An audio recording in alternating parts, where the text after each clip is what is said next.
parole est à Madame Véronique Besse pour les non-inscrits. Je ne la vois pas.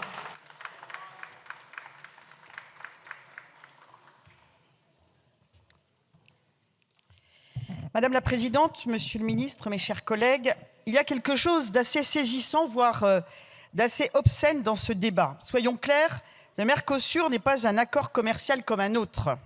C'est un triple renoncement. Renoncement à notre agriculture, renoncement à nos réglementations, renoncement à notre souveraineté. On nous demande d'ouvrir nos frontières comme on ouvre les vannes d'un barrage en espérant que personne ne se noiera. Mais plusieurs pans de notre économie vont être touchés. Je pense en particulier à nos agriculteurs qui, une fois de plus, vont boire la tasse. Eux qui vivent déjà au bord du gouffre, eux qui crèvent sous la loi des prix et la tyrannie des normes. Et pendant ce temps, on voudrait importer à bas coût des viandes venues du bout du monde, produites dans des conditions parfois infâmes. On voudrait traiter l'Amazonie comme un supermarché et nos territoires ruraux comme un musée en voie d'extinction. On voudrait que nos paysans se soumettent à des règles draconiennes pendant que les produits importés n'en respectent quasiment aucune. Cet accord, c'est l'injustice érigée en politique publique. Parlons simplement, le Mercosur, c'est l'accord où l'Europe vend son âme pour 1 kilo de bœuf et 3 palettes de soja OGM. On nous parle de croissance et de géostratégie. Mais la géostratégie, ce n'est pas de dépendre pour se nourrir d'États qui demain pourront nous couper le robinet en un claquement de doigts. Ce n'est pas abandonner notre autonomie alimentaire au nom d'un libre-échange qui n'est plus ni libre, ni équilibré, ni même intelligent. La géostratégie, c'est de savoir choisir et de savoir protéger. C'est de savoir que la souveraineté commence dans nos fermes et dans le labeur de nos agriculteurs, pas dans les salons feutrés des institutions européennes.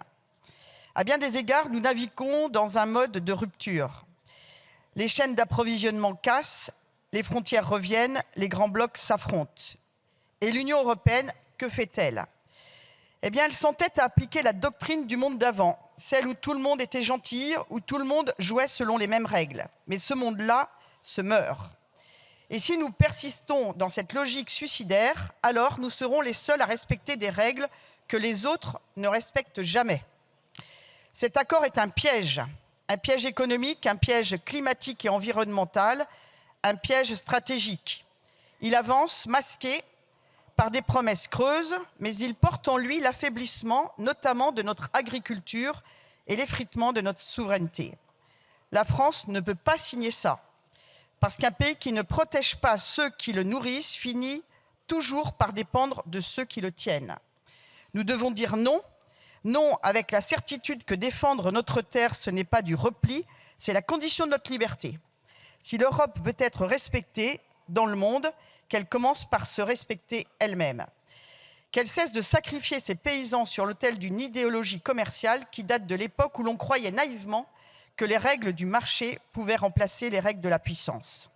Qu'elle comprenne enfin que la souveraineté n'est pas une nostalgie, c'est l'une des dernières digues avant l'effacement. Mes chers collègues, la France a trop perdu pour perdre encore ce qui lui reste. Et ce qui lui reste, c'est sa terre, ses territoires, ses femmes et ses hommes qui nourrissent notre pays depuis plus de 1000 ans. Le Mercosur les met en danger. Alors notre devoir aujourd'hui, c'est de dire clairement, fermement, calmement, au nom de la France, c'est non. Je vous remercie. Je vous remercie, Madame la députée. La parole est à Monsieur Paul Molac pour le groupe LIOT.